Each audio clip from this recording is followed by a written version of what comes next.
What up, Salvador Briggman here. Welcome back to the Crowdfunding Demystified YouTube channel. On this channel, we talk about crowdfunding, Kickstarter, Indiegogo, and specifically on this video, I'm talking about how to actually put together a board game prototype, as well as some of the ideas when it comes to putting together a board game prototype. So if you're someone out there who has been interested in creating your own board game, your own card game, your own tabletop game, I'm gonna be going through a couple of what I call decision criteria, thoughts, systems, ways of attacking this to make sure that you go from what's in your head, that incredible idea, the thing that you thought of, really getting it out there so that other people around the world can play your game, they can have an incredible experience, you can even build a community around this, and all lo and behold, you are doing this, and even if you've never done this before, I think this can be a very useful video for you, and that's coming up right after this.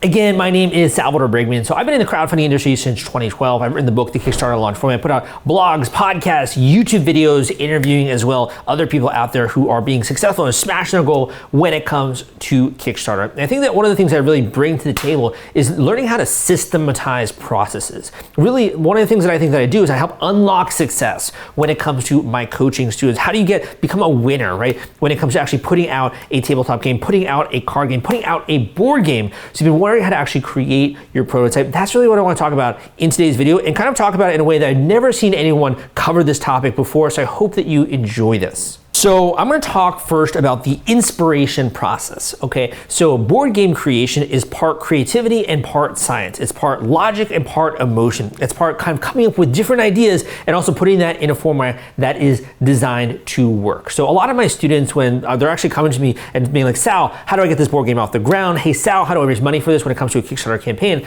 A lot of them come to me usually doing some other kind of a full-time job. A lot of those are engineering jobs, software jobs, etc. And they're like, how do I take my skills, the things that I have, this gap that I have in my skills, and actually design this thing that other people can play? And that's what I want to talk about. So the different ways to get started when it comes to the inspiration behind a game. So you may or may not already have that idea in your head. Even if you do, it pays a lot to think about some of the different ways you can even be inspired to improve upon that idea.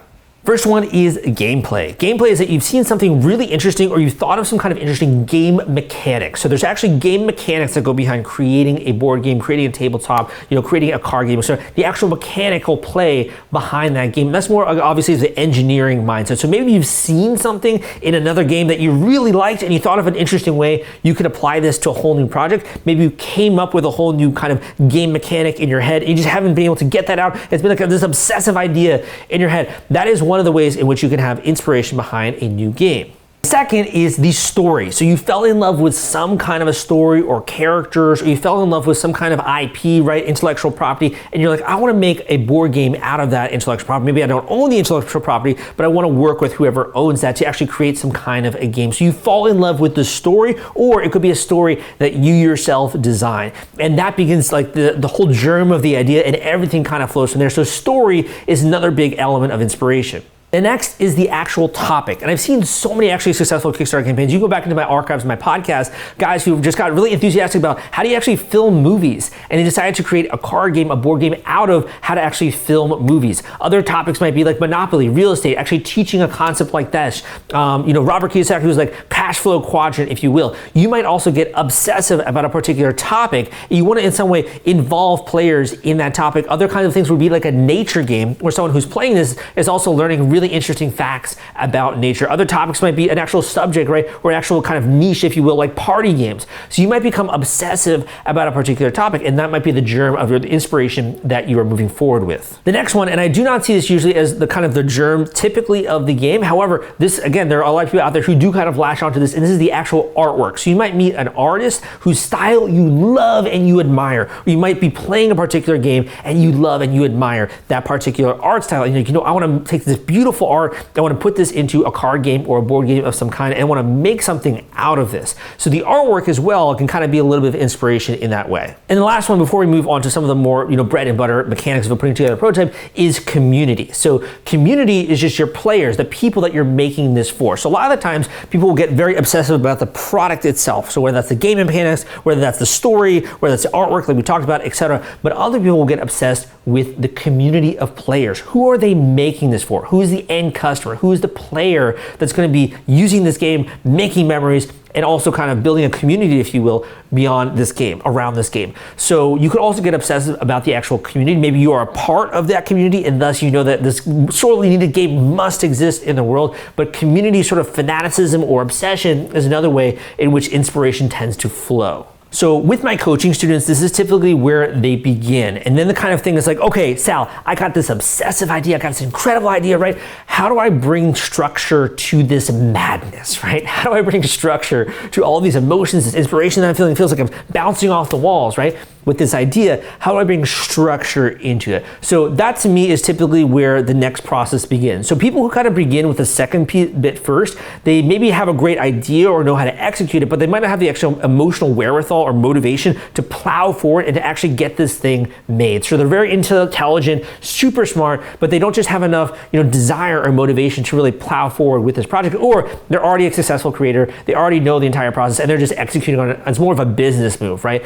So let's talk a little bit about actually systematizing this. So I call this kind of like the organizational phase. Okay, so there are different ways in which you can start with the organizational phase. I'm going to kind of lay out a couple of them. So the first one would be just to very simply get a notebook, get out freaking notebook, right? To get some file folders so you can actually begin to store those note pages in actually. You could also obviously have like a sketch pad if you want to. You could have graph paper, and that could just begin kind of like collecting your ideas and putting them to one common place. Otherwise, you're just gonna have tons of paper all over your desk, all over your workshop, wherever it is. If you're trying to maybe go, get away from the wife or get away from the kids, you're going to the coffee shop, you just have tons of different papers then that are in your backpack. You need to get organized. So begin with file folders, begin with notebook, with notepad, etc. And for those of you out there that are a little bit more technology savvy, and typically you probably are with your job, begin to think about then taking those papers and putting that into a more systematized process. For example, creating a Google Sheet, creating an Excel document with a bunch of different little tabs that are open, creating file folders in Google Drive, etc., to house these different compartments, or even writing a Google Doc, etc., with some of that information there. So you want to get the thoughts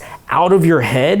You want to either get it first onto Notepad and then maybe transfer that to Excel or Google Docs. Or if you're already very sophisticated, you can begin with the Google Docs and begin with those other kinds of procedures. Personally, I find that I do a lot better creative work when it comes to actually doing it pen on page or using my iPad. And then when it comes to more systematized logical processes, I tend to use Excel and tend to put that into other kinds of software tools, Trello, etc., that I can use to kind of organize my thoughts, my ideas, and also create timetables, etc. Once you begin to have this coming together, it's almost like you're a builder. You're like freaking, you're a sculptor, if you will. You're a painter. You're like Michelangelo, right? And you're bringing this whole new creation into the world, and it's going to become your baby, but it happens in stages. It happens in process. If you ever go to, for example, see a painting on the wall, right? It didn't just get all painted at once, but different layers that happen. When it comes to like a sculpture, right? There are different sculpting sessions that happen. It's kind of layer after layer after layer, and that's how a really great creative work comes into being. So let's talk a little about sort of now constraining this creativity. So there are different variables that come when it comes to creating this prototype. So for example, the game rules, right? What are the actual rules behind the game, the gameplay? Thinking a little bit about who are the players, right? What is their experience going to be like? Thinking a tiny bit about what is the objective or goal of the game. What are some of the obstacles that come into play that prevent players from actually reaching that objective too quickly? You'll then begin to think a little bit more intimately, for example, about like game pieces. What are some of the things, the materials, the items that I'm gonna need in that game? Am I gonna need a spinner? Am I gonna need a way to count down timer? Am I gonna need things like dice? Am I gonna need little things that actually are your player icon right in the game? What are you gonna need when it comes to the actual items in the game? You might also need a board, you might need arrows, you might need cards, etc. You want to start to write this out and to begin to just list these things out. Like, what are the items that I'm really going to need to have a full-fledged player experience, and also to really kind of emphasize those different game mechanics, right? So for example, if I'm trying to create more chance, obviously I'm going to need some cards that are going to enable those situations to happen. Or if I want chance, maybe involving dice, right? What are the different mechanics, and how is that tied to the actual object or item which I'm including in that game?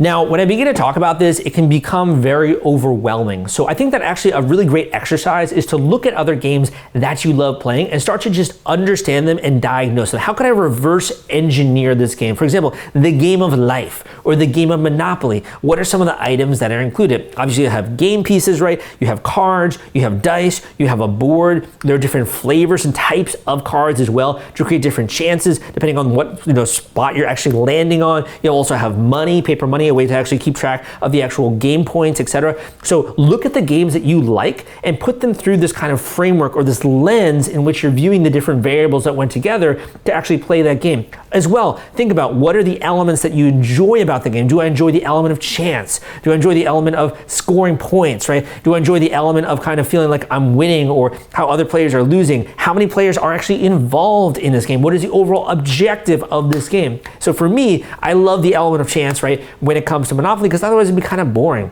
I love the element of chance when it comes to risk and playing that. I also love to see visually how I'm taking over, right, the board in that way. And also to be able to make smart decisions and have a little bit of element of chance with the cards, etc. So pay attention to the things that you like about other games. Begin to actually score them, rank them, talk and write through all the different items that are involved in there and also different game mechanics that are involved with the kinds of games that you like.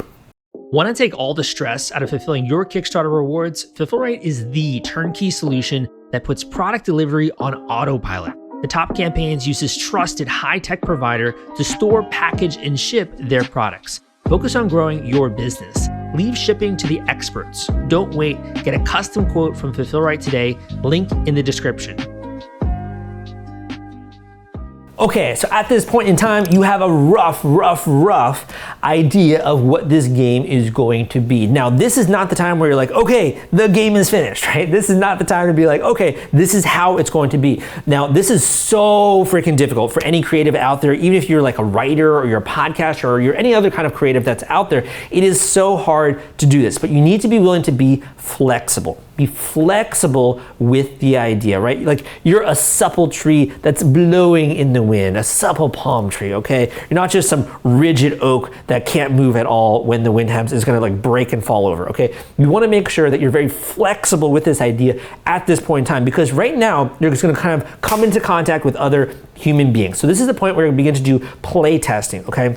This is really where you need to become flexible because people are going to tell you what they like, what they don't like, and what you're going to realize as well when you're playing this game with yourself, with your friends, etc., is that maybe certain game mechanics that you thought were going to work a certain way actually don't work very well, or maybe other ones should be incorporated to make the game way more fun, or it's too long lasting, or people get bored at certain points in time, or a certain type of outcome keeps happening in that game, and you're like, you know, this is happening too frequently. We need to kind of design a way to make sure that that doesn't happen. A really great game produces a result. So think about, first of all, write down what actual result you want to have with those players. How do you want them to feel? What kind of outcome do you want? How long should the game be lasting, right? How should they be feeling throughout that process? And then as you're play testing this, which I'll talk about in just a second, you want to kind of benchmark that vision that you have against what's actually showing up in the real world. So let's talk about play testing. Everyone would think, okay, now this is the point where I go and get the game made, right? Wrong, okay? When it comes to play testing, I would really start just dipping your toes into the water. And by that I mean there are so many different easy kind of solutions online. For example, you can go on Amazon and you can actually build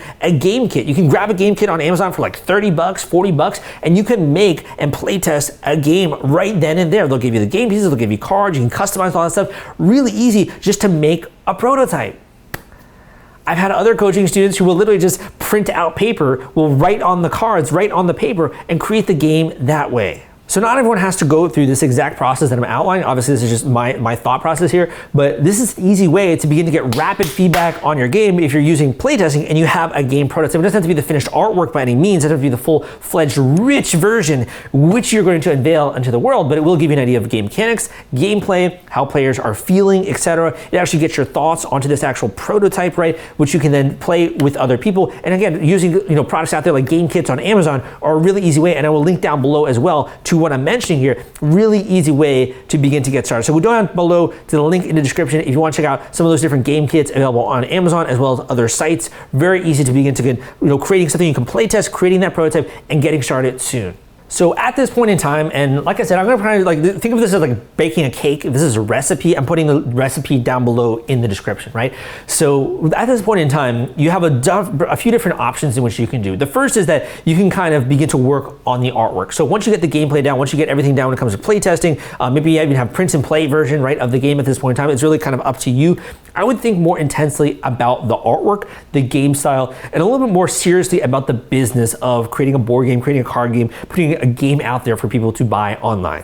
There are many ways to get this made. There are even print and play, print on demand kind of services that are out there. A very common one is to do a Kickstarter campaign in order to raise funds for the game. I have so many people on my podcast, Crowdfunding Demystified, which I have a version on Spotify, iTunes, and also on this channel, which you can listen to other people that are raising money for board games just like you, doing literally 10, 20 campaigns out there on Kickstarter time and time again, and this becomes the bedrock foundation for their business. Now, I mentioned to you that one of the things I like to do is to get people to take action. So really begin to assess, like if this is just a fun hobby, right? There are ways to get this done. There are ways to get this produced. And I think that for a lot of people out there, they just want other people trying out this game. So doing a micro Kickstarter campaign is even an option. If you're only raising like $10,000, $20,000, that is still great. And you can use those funds to actually create the game. There are those of you out there as well that actually want to do this full time. You want to turn this into a business. And I've interviewed people who have done that, right? Who now have many employees that are actually helping them as well with this work. So this is 100% possible. I would go far as saying this is the renaissance. This is the renaissance of tabletop games. This is the renaissance of card games and board games. Never before in history has it been this easy to create tabletops and board games. This is as fundamental as Gutenberg with the printing press, right? And that's when like now people can actually write and publish books. Before it was like a huge thing where anyone could actually have a book in their home. Now tons of people have books, but after the invention of the printing press. So now this is kind of like the printing press era for board games. So many people are raising funds on Kickstarter and Indiegogo. So many people are seeing success here. And really it's about viewing this as a business. In my opinion, this is what makes the difference between someone who's just kind of doing a one-off game or is a little bit successful, between one who's actually doing this full time, doing this, putting out games on a regular basis and making this more than just a micro hobby that they have. So to create a business, that kind of goes beyond, I think, the entire video here. You can always book a one-on-one coaching call with me and we can talk about that. Obviously, I am a business coach and I help you when it comes to doing that. But in addition, you just want to have a bit of a different mindset shift, right? Think about the things in your life that you're investing in. Think about the time that you're spending on this actual project, and think about what it would be like when you're 80 years old. Do you want to be able to say that you've created a board game that other people have played, that other people have loved, and have created community around this? Or do you want to be 80 years old and be like, you know what, I always had that board game idea and I guess I never did anything with that, right? All the resources are literally at your fingertips. So the best thing you can do, number one, would be to create a budget. Actually invest money, your own money, into your business. It makes so much sense. This is what everyone else does who is a business owner. Create a budget. And even if that's only $2,500, if that's $3,000, if that's $5,000, it's great. Just begin to create a budget. Because then you can do things like you can hire artists, you can hire people to help you when it comes to this. You can get this together so much faster. So create a budget, and for a lot of people, spending money initially is very kind of like, oh, this is scary, right? I'm dealing with strangers.